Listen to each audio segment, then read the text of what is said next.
Hey everybody, welcome back. So this is episode 2 in the Buchla quad function generator series for patrons, where we're making this famous Buchla module in Gen.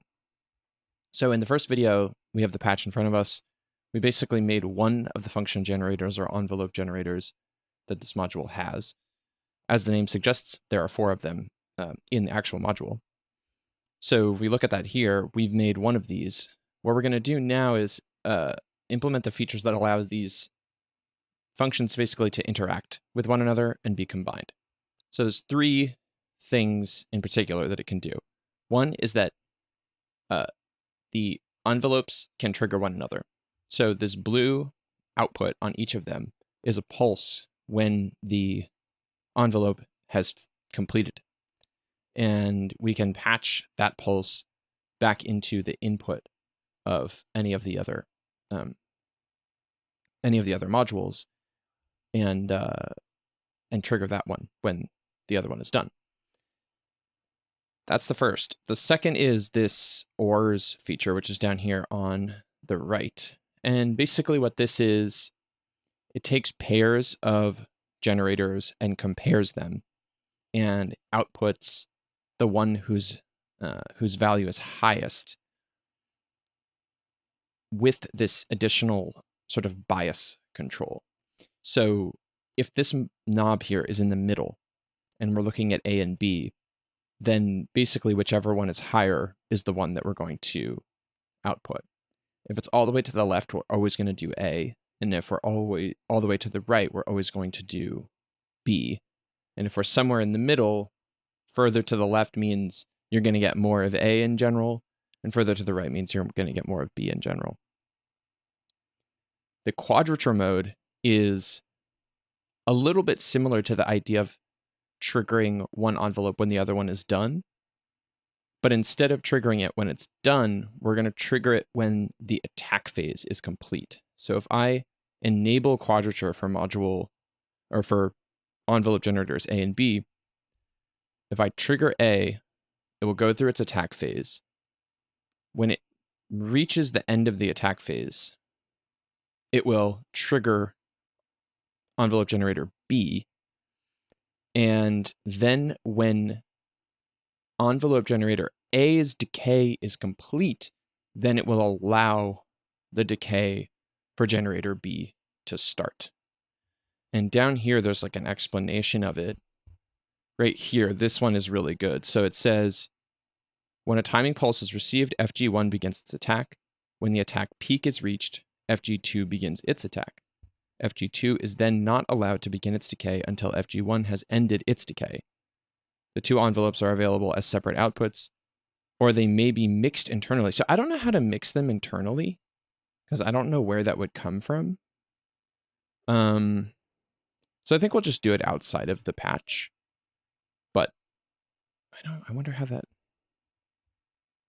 they do that. But anyway, so the result that this person shows in a scope is, so in this particular case, they have all 4 envelope generators are in quadrature mode. All 4 are set to transient. A pulse out connects to B trigger in, and B pulse out connects to A trigger in, and D pulse out connects to C trigger in. I would think that one would, like A and B and C and D would also need to be connected. But anyway, you can kind of see what's happening here, which is like A goes through its attack, then B starts its attack. Then when A begins its decay, then B starts its decay. And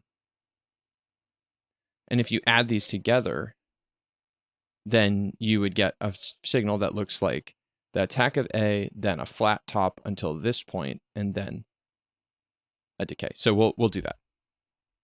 All right, let's do some patching. Okay, so this is what we had last time. We're gonna modify it a little bit. There's 2 things we need. The first is, because of this quadrature mode, we need to get an impulse out of each of these individual functions when their attack phase is done so that we can do that quadrature thing, which is going to be pretty simple. All we're going to do is just add another outlet for it. Attack, call it attack done. Oops.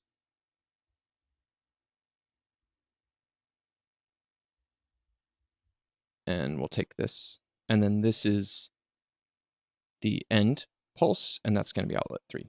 And then another thing which I didn't do last time, we should probably do if we want to be complete here, is do the capability for the attack and decay parameters to be set with inlets.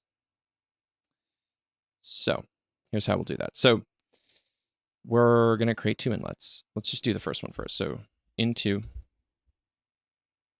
and the comment is attack. And what we're going to do is use a switch. And at the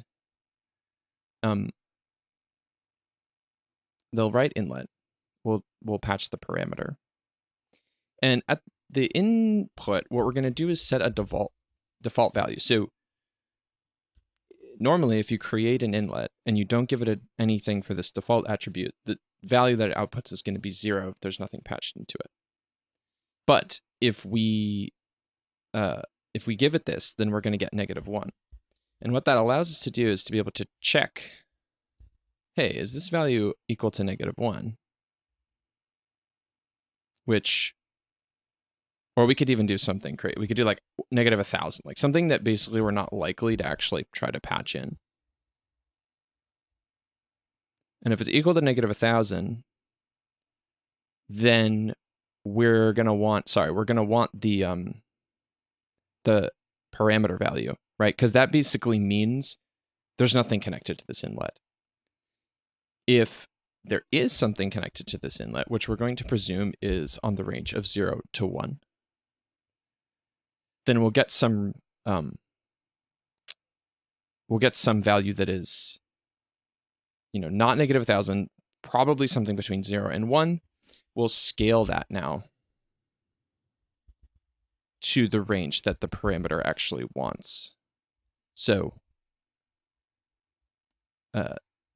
1 to 10,000 milliseconds. And then that will go in over here.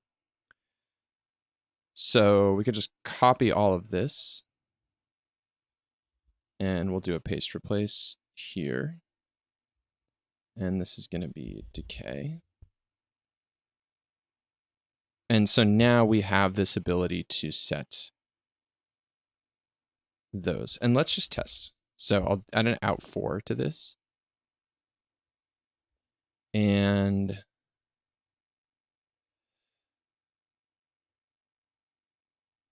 this should be inlet 3. Cool. So now let's test. So if we do a number tilde,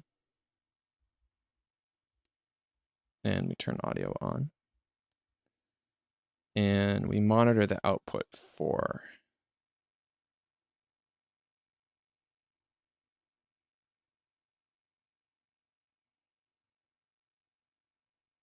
let's see. So do we get? Yeah, so we get -1,000. Because nothing's patched into that fourth inlet, or that third inlet rather, we're getting 100, which is the default value for that decay parameter. But if I send a signal in at all, you're now seeing that we're getting that mapped to the range of 1 to 10,000.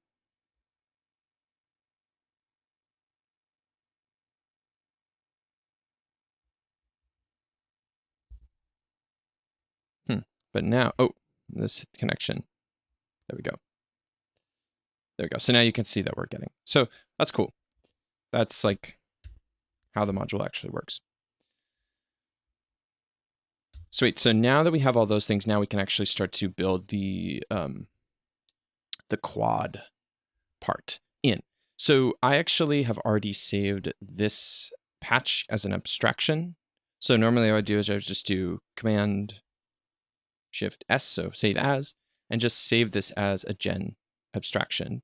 And I've named that pdm.env.buchla281. So Max just crashed on me. Sometimes that can happen. Sure, I'll recover my work. Okay, are we good? All right. So here is the version that I made and saved. It's the same patch. I actually had -1 here, so let's change it. Let's do the -1000 thing. I thought that was a better idea. -1000. Cool. All right. Save. Great. So now we're going to have a new gen patch.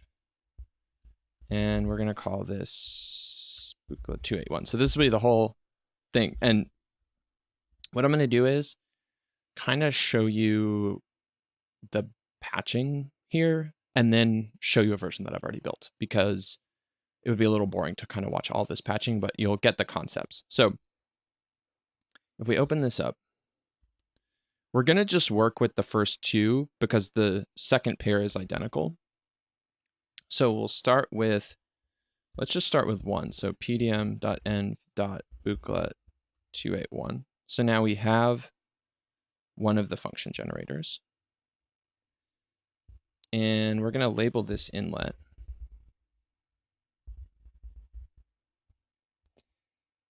And we're also going to add some parameters. So we're going to add a param a attack ms.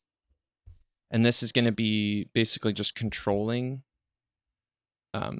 the attack ms parameter of this first envelope generator.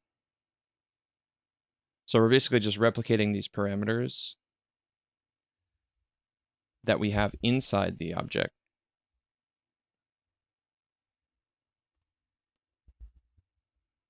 outside so that we can actually control them from the outside. This is kind of just a thing you have to do in Gen if you use abstractions like this. Great. So what this means now is if I come back to the parent patch, which is this one, you could see I now have those parameters exposed, and those will control the attack, decay, and mode parameters of the patch inside. Okay, and next we're going to send we'll have an outlet. So comment, and this will be envelope A. And actually, let's call this trigger A. So that's going to be envelope A.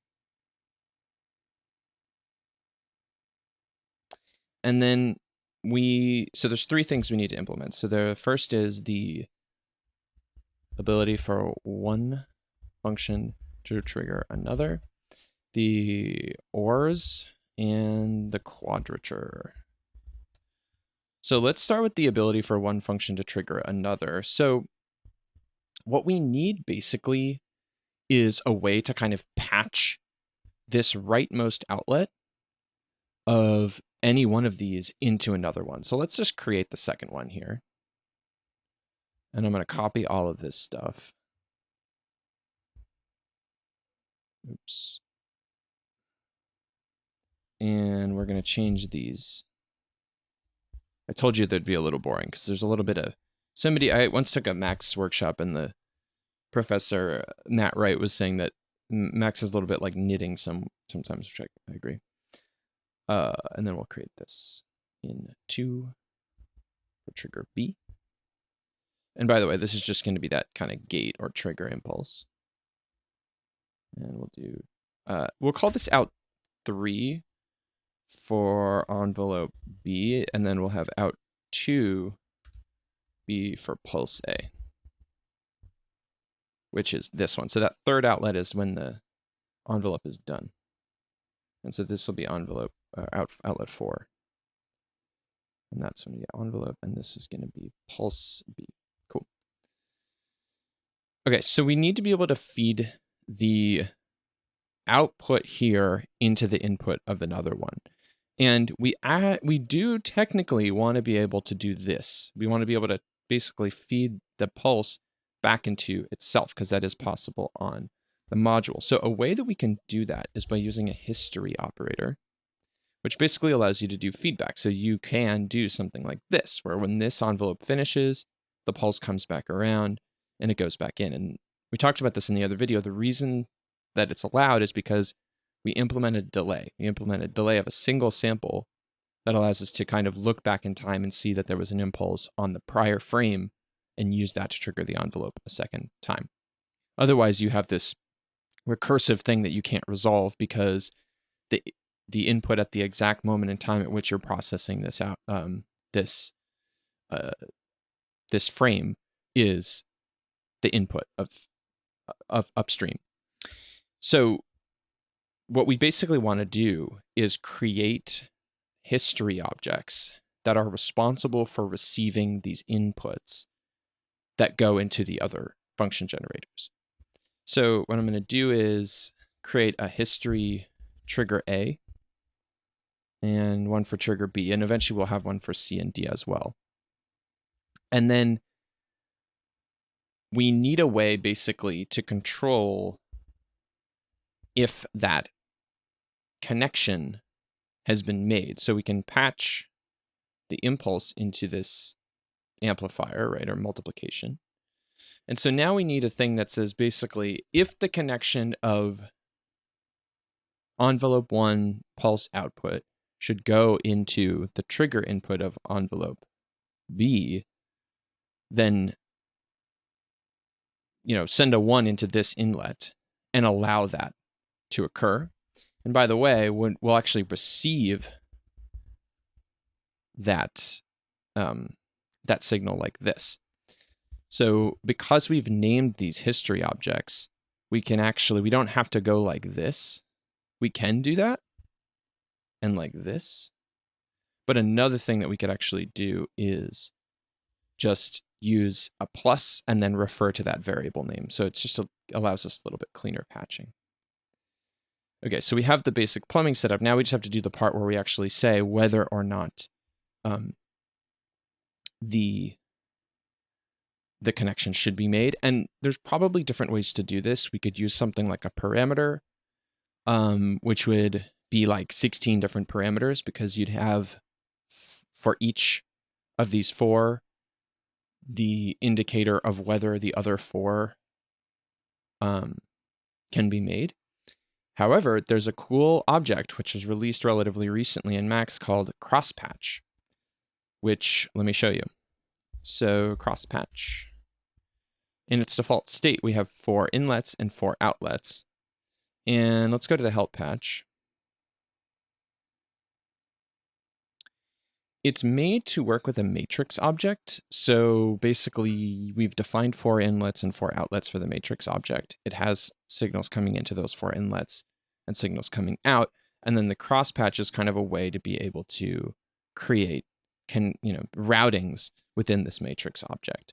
But we can actually kind of repurpose it for a routing utility that we build ourselves inside of our gen patch. Because what it does is basically send messages very similar to what a matrix control would send. So if I do something like this and I click this, I'm getting a message that says second column, first row, enable that connection, right? And so we're doing a similar thing here. We're just able to kind of visualize it differently. So if I just did a matrix control rows 4, columns 4, then actually I think if we did this, let's try it. Yeah, it will create that same thing for us. So it's just another way to visualize the way that we configure the connections of a matrix tilde object. So let's actually use this. So first, let's just name stuff. So I'm going to come into the attributes over here. You probably can't see this very well. Let me zoom out a little bit here. Input labels. So we'll say pulse A, pulse B, pulse C, pulse D. And output labels are going to be trigger A, trigger B, trigger C, and trigger D. Okay. And then I think the way to do this basically will be to take those messages that come out of this object that look something like this, which say basically enable the connection of input 1, because we start counting from 0, so the 0th input, to the first output. If I were to do something like this, then we'd be enabling the first input for the third output. So we can get rid of the set part, just to give ourselves a message that looks... And by the way, when we delete the connections, it says we get a 0 at the end, which tells us that we're deleting the connection. And what I think we should do is just store this information inside of a buffer. So I'm going to create a buffer, which is a place where you could store audio. It's also just more generally to think about it as a place where you can store a bunch of numbers, and you can access those numbers inside of Gen. So we'll do a buffer, and we're going to call it, connections. And we will give it a length in samples, which is going to be 16. And the reason for that is we have 4 inputs and 4 outputs. So 4 times 4 is 16. And then what we'll do here is just, so the first 4 slots will basically be the outputs for input 1. The second set of 4 will be the outputs for input 2, and so on and so forth. So we're basically just flattening out. If we go back to the matrix control, basically what we're doing is just we're going to flatten this out. So we'll take this second row of 4 and kind of move it over so that it's lined up. And then we'll be able to use that information inside of Gen. Okay, so the way that we are going to do this is first we're going to use a ZL slice with the argument 2, and that's going to give us just the coordinates from the left outlet and the value of whether the connection is made or not from the right outlet. And then we can use an expr object and multiply the first value times 4 and then add the second value. And what this is going to do is turn this 2-dimensional coordinate into a 1-dimensional index, or 1-dimensional coordinate. So if I patch 0 to 0, then I get 0. If I patch 0 to 1, then I'm going to get 1. If I patch 1 to, let's say, 3, then I get 6. And we'll join these two things back together into a list. And eventually what we're going to do is use a poke object to basically put this data into the buffer. So at position, whatever comes out here, we'll store either a 0 or a 1. And a cool way to do this is just to use a ZL nth, because what this is going to do is basically unpack the list and reverse it. So from the right outlet, we're going to get the position, because that's what we want into this second inlet here. And then from the first outlet, we'll get the value. So now if I delete this connection and now I just make some, and we look here, you can see we're actually getting those connections visualized. Or, basically the data about those connections is stored. So now that we have that, inside our Gen patch, we can create a buffer called connections. If we double click this, can we see it? Yes, we can. And then we're going to use peak connections in order to look up the data inside. So for the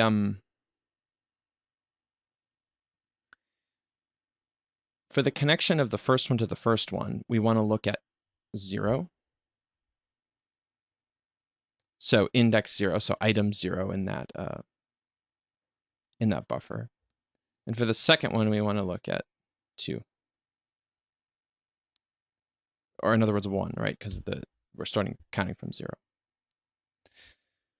So what this means now is if the connection of passing the pulse in output of function A back into itself is activated, then we're going to get a 1 out from right here. And let me zoom in for you again, by the way. We'll get a 1 right here, and then that connection will flow from the history object through to its friend over here. So let's just let's encapsulate this. Let's do this. So we can generalize this a little bit. So we'll encapsulate this, and actually, sorry, let's not do that. Ooh. Let's do it like this. Okay.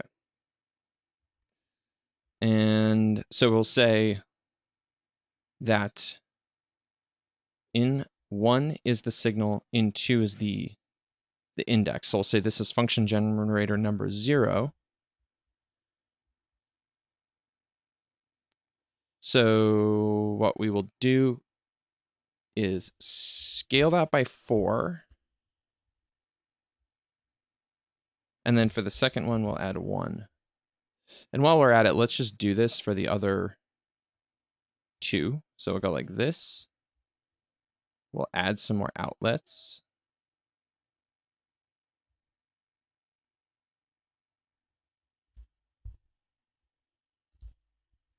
And then we'll add 2 here and 3 here.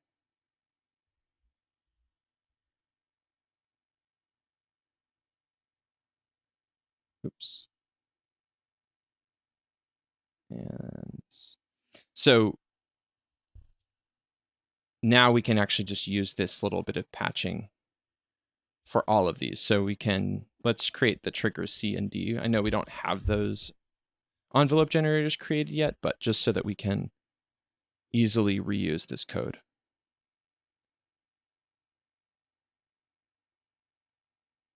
All right. Whatever, that's fine. And now, if we just do this,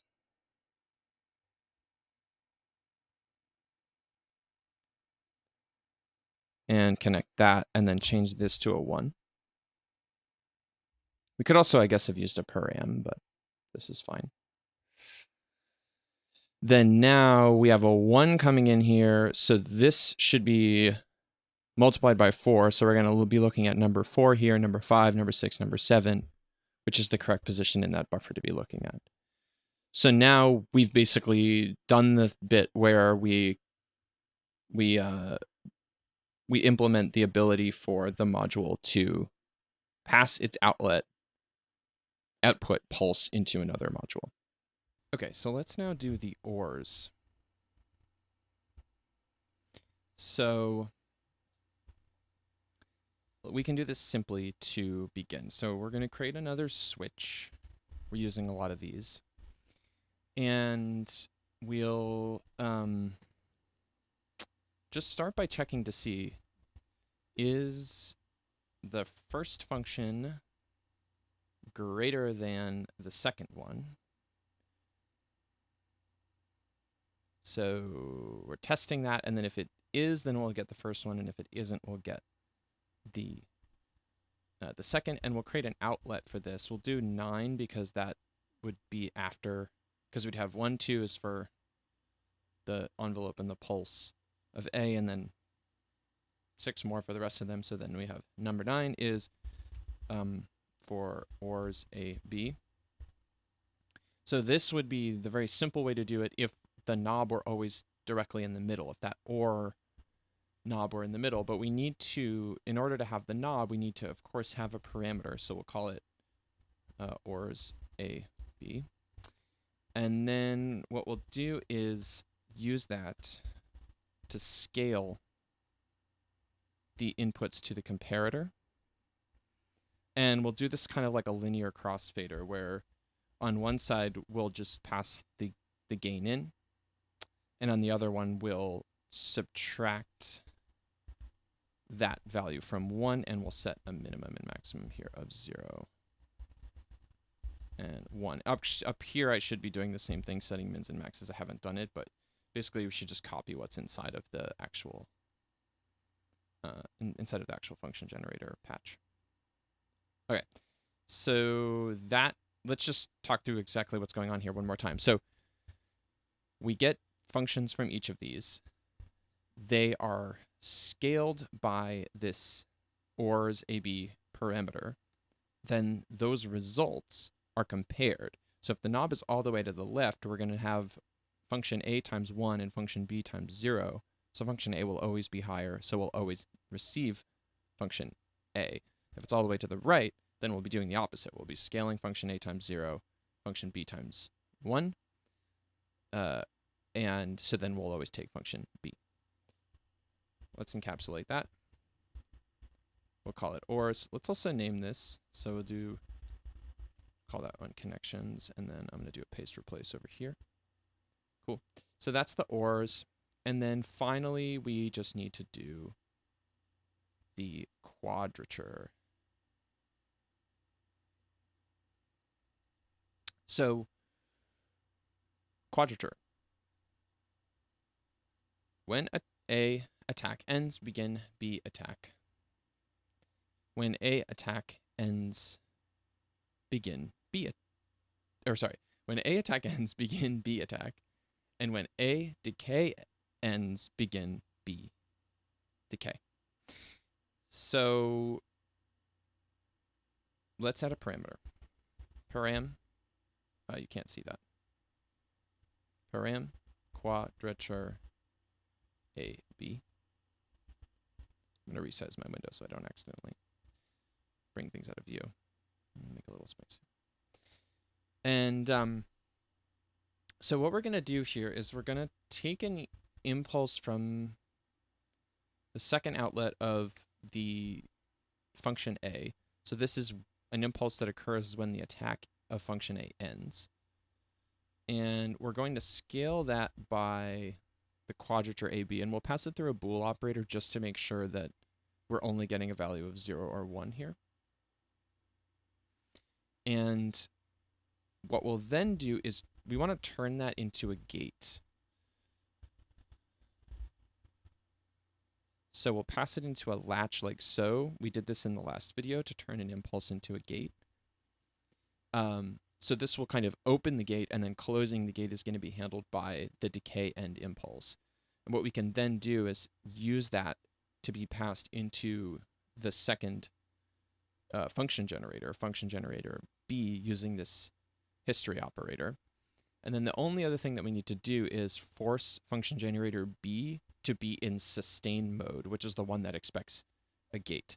So basically what we want to have happen is for the parameter, the mode parameter for function generator B to basically be ignored when quadrature AB is enabled. And we're just going to use mode 1, which is sustain. So the way that we'll do that is we'll use another switch, and this first argument basically says the value that should be passed through if the condition is true. In other words, if quadrature AB is enabled, send 1, which maps to that sustain mode. If it's not, then you can use what comes from the param. So this is the quadrature now working. So that's actually all the features. What I'm going to do now is actually switch over to a version of this patch that I already made so that you can just look at that one because it's a little cleaner. I color-coded it, and I added all the function generators in, and you don't want to watch me do all of that because it would be boring, and this video is already quite long. So I'm going to close that, and I'm just going to scoot over here. So you can see I've added outer UIs for all 4 of the function generators, A, B, C, D. I've added quadrature params, ORs, and the connection thingy. And if we then open this patch up,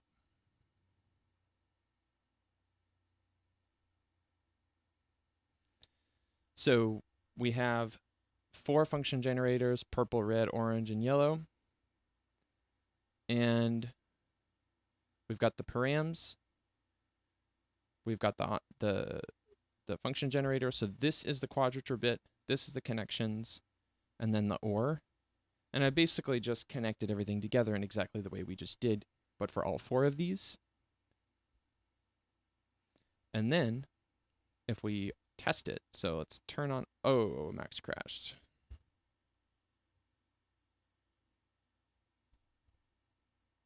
Sure, I will recover my edits. Story of my life.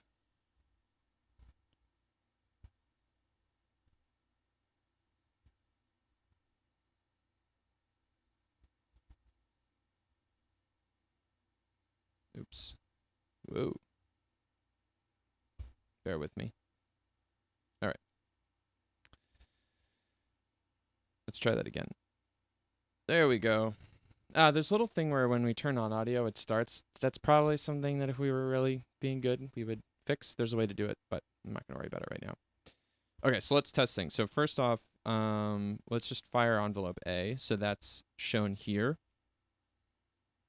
So we have the white as the impulse, the orange is the function. If I change this value,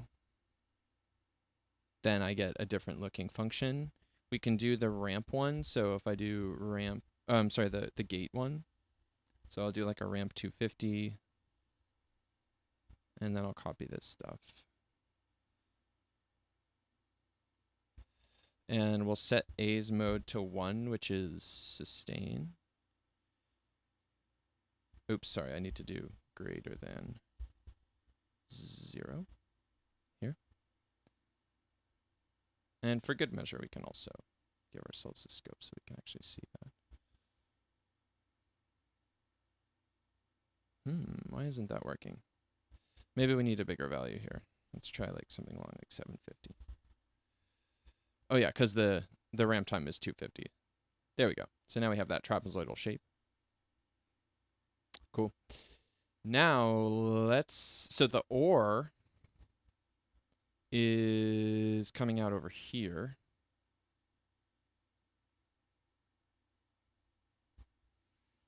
So the value for ore AB is 0. So now if we basically trigger, so we're going to trigger, let's go back to mode 0 for envelope A. We're going to trigger envelope A, and then 100 milliseconds later, we'll trigger envelope B. With the value 0 for ores AB, we should just get only envelope A, which we do. If we use the value of 1, then we should get only envelope B, which we do. And now if we set 0.5, then we get a crazy mix of the two. If we set 0.2 or 0.4, then we get a different crazy mix. So fun stuff there. Let's test the connections. So if I wanted to, when I trigger, let's say C, which I can do right here, I get A.